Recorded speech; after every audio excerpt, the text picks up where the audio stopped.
crowds were enjoying cannibalism. Deer eating deer, Horace said.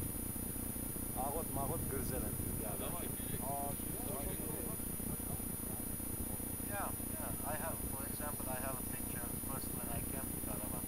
In the picture, if I'm not mistaken, 6 or 7 people we are, and the only live person left is me.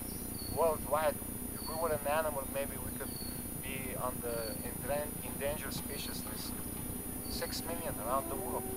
We 120,000 Karabakhis are fighting against 7 million Azerbaijanis. With little help from Armenia all around the world. They have our support, but what kind of support? Who's fighting? Who's dying? The Karabakhs. Who we are very small, very little.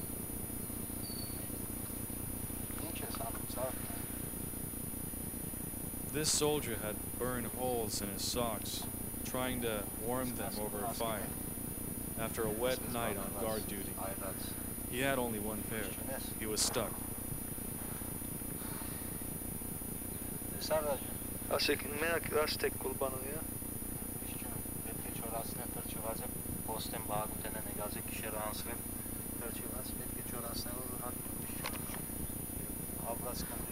The conditions that these soldiers had to live in were pathetic. Shai said maybe the homeless in the United States lived a little bit better than the Armenian soldier did. At least they got a warm meal and some shelter once in a while. The Armenian soldier, on the other hand, would have to do without all the commodities, even all the basics. How many of you sleep here, he said, tonight? 3 of us. 3 people in this mud hole.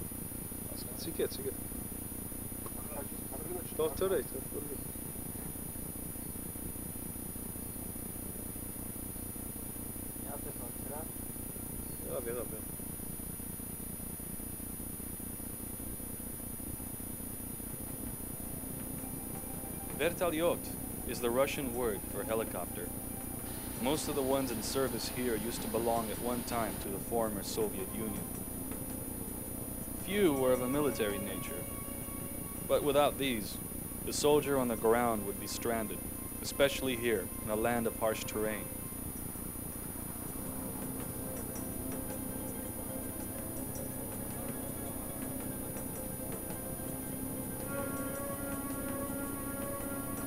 After a battle at Mir Bashir, supplies were brought in and the wounded evacuated.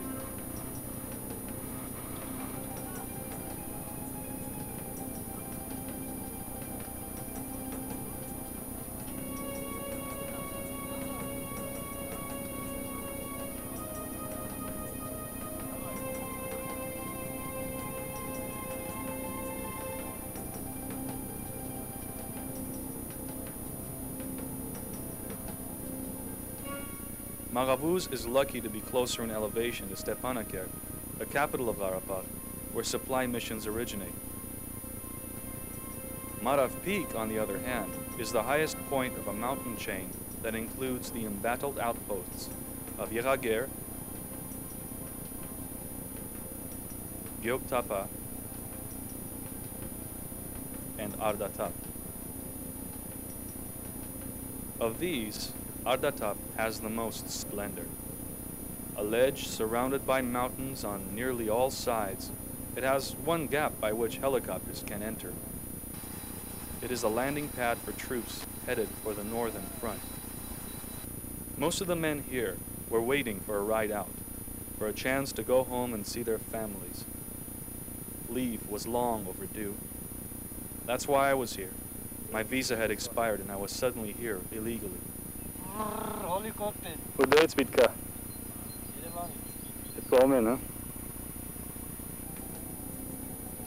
The helicopter didn't arrive that day. We drank heavily from Ardatap's streams and bathed in a Finnish-style bathhouse that had been built by one of the veteran fighters. At night, the landlords of the hovel we were going to stay in prepared some bread, called lavash, over a wood-burning stove. Armenians enjoy being hospitable, and tonight was no different.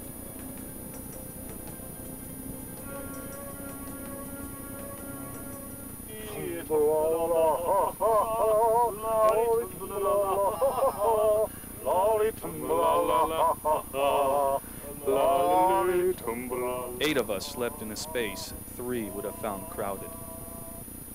But tomorrow, we hoped, we would be going home. The only thing that arrived the next day through the pass was fog.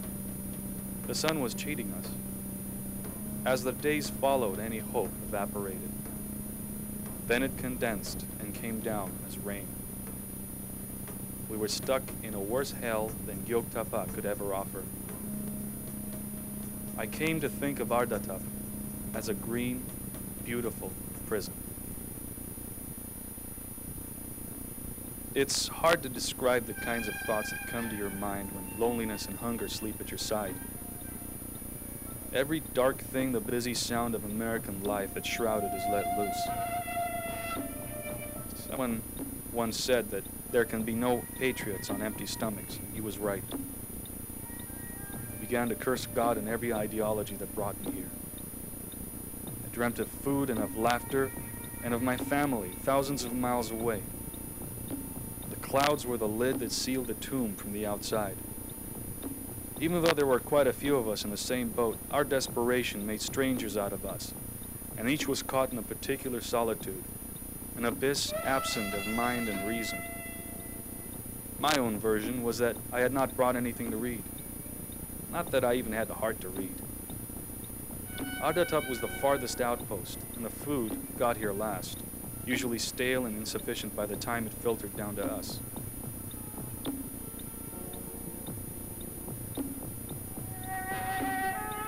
To get here, you had to descend down a slope of at least 1 kilometer. Going back up was a task in itself. And even then, the area was a war zone. One couldn't just walk off and see the scenery. You might run into the wrong patrol.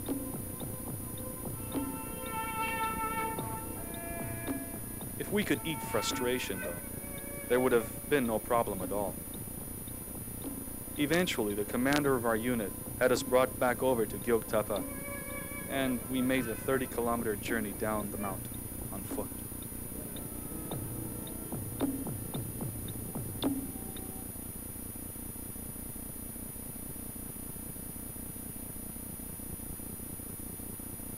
The families of the fighters of Shahumyan live in exile. One such place is a refugee camp in Armenia near Yerevan. I called it the City of Barrels. There we met Boris, who had just returned from the front. Shahumyan children immediately crowded us. Their faces smiled with hope for the future, and we were their hope. Underneath the songs was a longing for a childhood paradise that no longer existed. This boy had lost his father last year. So had this little girl. This little miss was born here, away from Shahumyan. She will not know the pain of the last few years, and is the most fortunate one of all. Boris had lost a daughter under the same rocket attack that maimed his younger daughter, Marina, who was 12 at the time. He still carried a pouch of dirt from his eldest's grave, which he had taken one dark, foggy night under the noses of the Azeri occupying force. Now I could see the pain that he had swallowed back at camp.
Հարեցի որ հելնեմ, տեսա Զրադը խփեց։ սենց հելյա։ Դեպի բան չես ինչ։ Գնացի, որ քոջս բացացի, չկարեցի։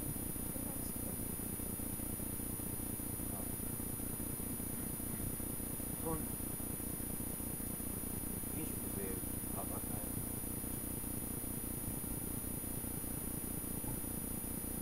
Հասկանում ես ինչ եմ ուզում ասել։ Ձերքես ու հայրեն։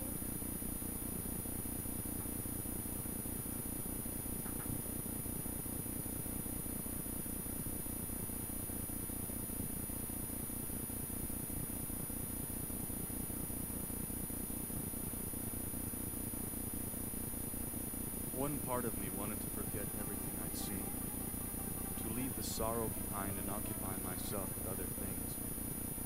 One man can't save the world, I told myself. But Karabakh is infectious. Once there, your heart will never leave it. The green pasture lands, fierce mountains, a wild, ageless kingdom whose descendants still mocked armies far superior to themselves.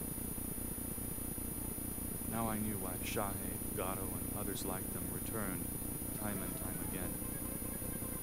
It had passed into their souls.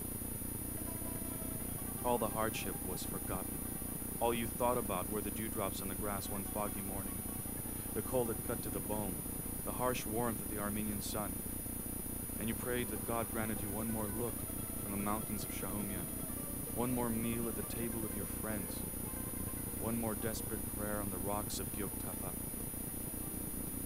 I think of those that were forced to be there, and those who willingly volunteered, of their families, of their children. And when things are quiet, and the orange moon hangs in the night sky,